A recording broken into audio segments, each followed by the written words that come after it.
So, Emma, thank you for joining me. Oh, you're on welcome. the podcast today. I know. Thank you for having me. Right, introduce yourself. Tell everyone. I've given a little intro on you, but tell everyone about you, what you do. What's your name and where'd you come from? I love the accent there. So I'm Emma. I'm from Nottingham. I'm also known as the Naked Doula. I'm a mum of two. Why are you not boys. naked now? Well, we haven't started properly yet.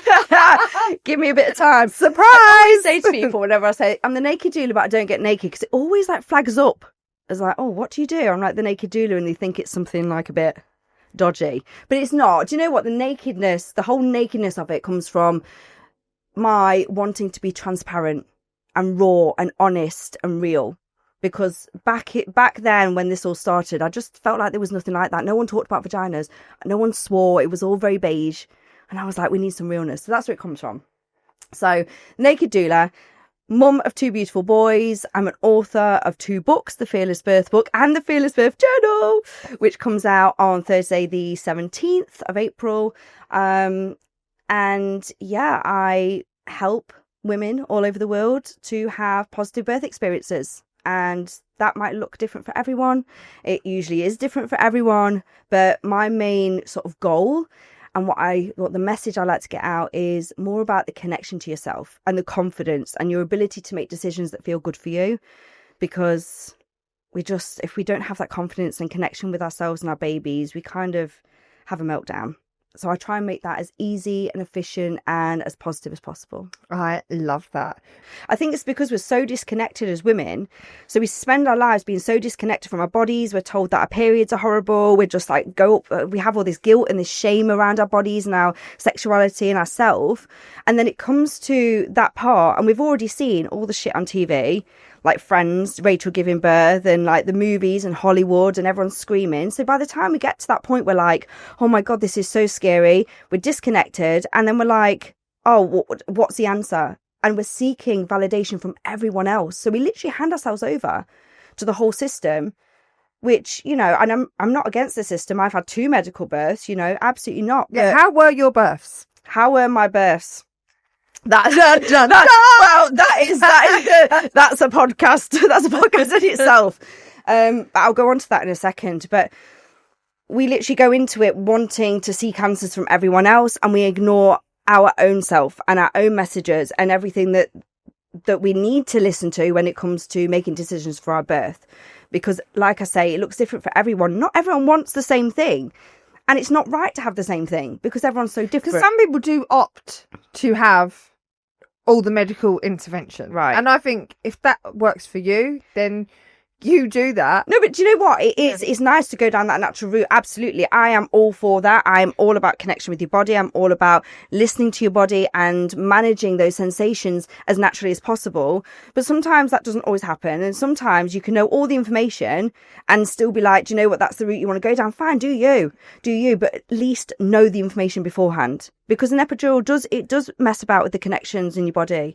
You know, it can lead to more intervention. It can lead to cesarean sections. Like, medical intervention does lead to more medical intervention. That is how it is. For me, for my first birth, when I was pregnant with Charlie, I actually lost my mum to cancer. I was 26 weeks pregnant when it happened. And I was just like, I hadn't even connected with my baby at all. I felt so disconnected from him. And I was just trying to manage this grief and connect with my baby. And I was dealing with a court case from a job that I'd lost at 20 weeks pregnant. I was kind of like, this is shit, you know? And it turned out that, I mean, I know this is completely down to how tense I was in my body, but he was breech and he just wasn't going to move. And I was like, I don't know what to do. And there wasn't any, I looked into breech birth, like vaginal breech birth. At the time, I wasn't confident enough with the people at the hospital to be able to do that. So I was like, I'm just going to have a C-section. I'm going to have the most euphoric, spiritual, incredible, pleasurable C-section you could ever imagine. And I went in there and it was the most incredible experience. It was the most... But they do say that so if you're not going to have any medical intervention, then go for the C-section. Actually, for baby. Yeah. For trauma. Do you know what? Like, I believe in all the trauma and everything, Emma.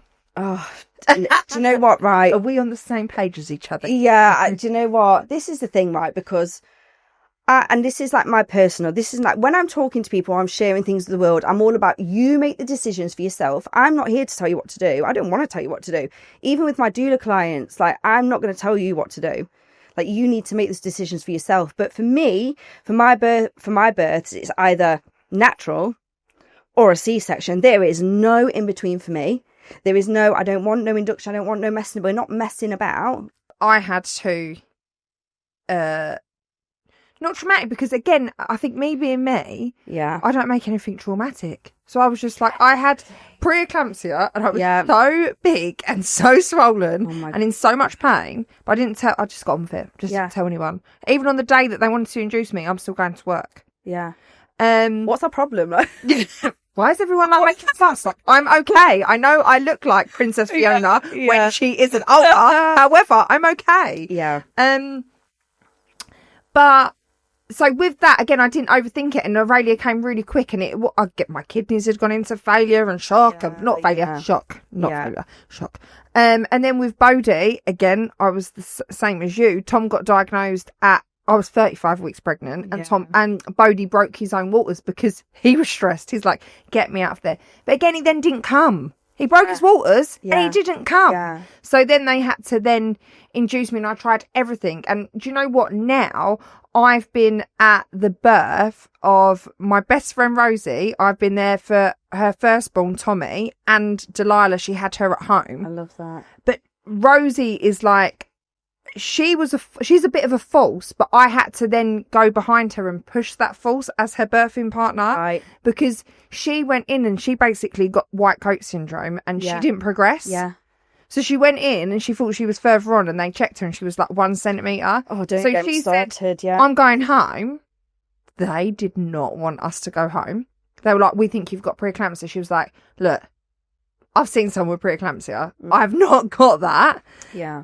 They were like, but she said, my heart rate is going through the roof because it's the white coat syndrome right now. Absolutely. I don't want to be here. She really wanted a home birth, but for reasons she couldn't have a home birth with like her family. Yeah.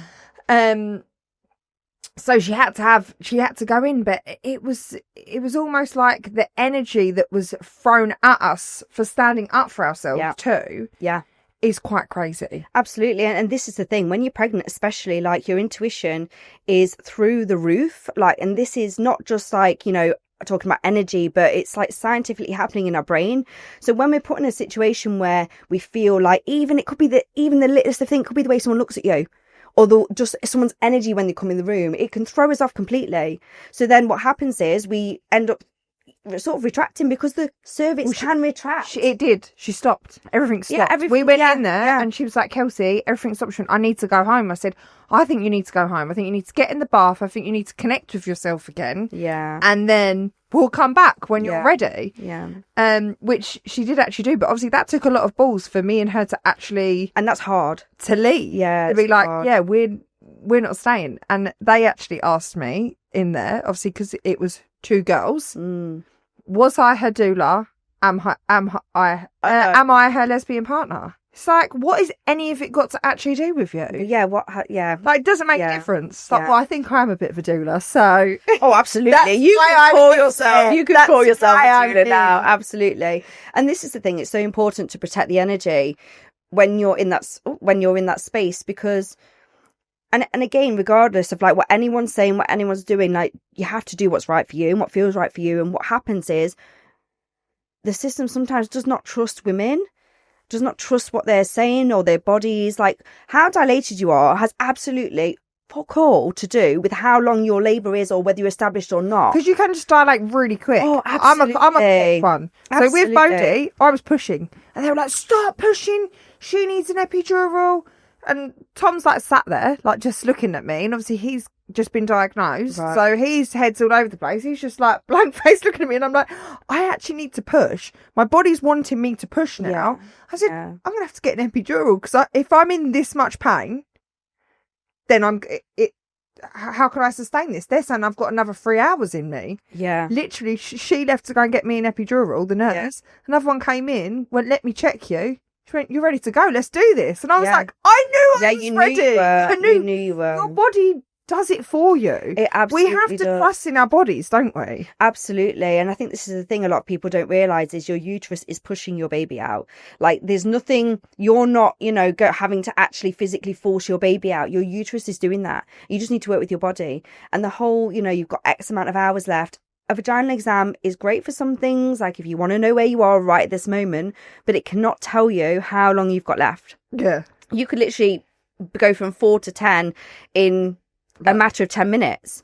But also, not everyone's cervixes are 10 centimetres. I mean, imagine everyone's cervix to be exactly the same. It's that's impossible. It is. It's all. Oh, I just love when I have people like you come on here, Emma. It's like, yes, because we are not all the same, are we? No, we're so and different. we're not all textbook, and we're not all going to do it the same. No. And that's why we need books like this for people to be more awake to everything. Absolutely. And do you know what? It starts with this connection with your body. It starts with connecting back to yourself, because if you don't know yourself, how can you do anything in life? Like, how can you make decisions for yourself and your baby? But also this disconnection from our baby like has messages for us all the time. Like I have friends who, have literally had messages from their baby, and I really truly believe when we connect. Like what? Tell me. Like telepathic, like visions, like communication, like saying like what the name is. Like one of my best friends, she's actually had 2 wild pregnancies and 2 free births, and her second. So does she have Instagram? Can I follow her? Yeah, but she doesn't post a lot. She doesn't post a lot. And I watched her. But she spoke about her second pregnancy with Forrest, and she said that she literally could hear, she was getting messages all the time. And she was like, what is going on? She was so connected to her body. And I truly believe that everyone has the ability to be able to connect with their baby in this way. But we need to connect more with ourselves. We need to be comfortable. We need to have self-confidence. We need to just day to day, just sitting for 10 minutes in silence or in nature. Yeah. What's your body saying? I always say when sort of my clients say to me, or even people message me and they say, Emma, I don't know what to do. This is happening and I've been told this. And I say, well, what is your first initial instinct? What is that instinct? Well, actually, I want to do this. Okay, do that then. Do what feels right for you. I think we get confused about what is intuition and what is like this fear and this anxiety. And that's what we're sort of led by, We're like, oh, fear making decisions. When actually we just need to go with that gut instinct, because it's never wrong. Until next time, I'm Kelsey Parker and this is Mum's the Word. And we'll be back with another episode, same time, same place, next week.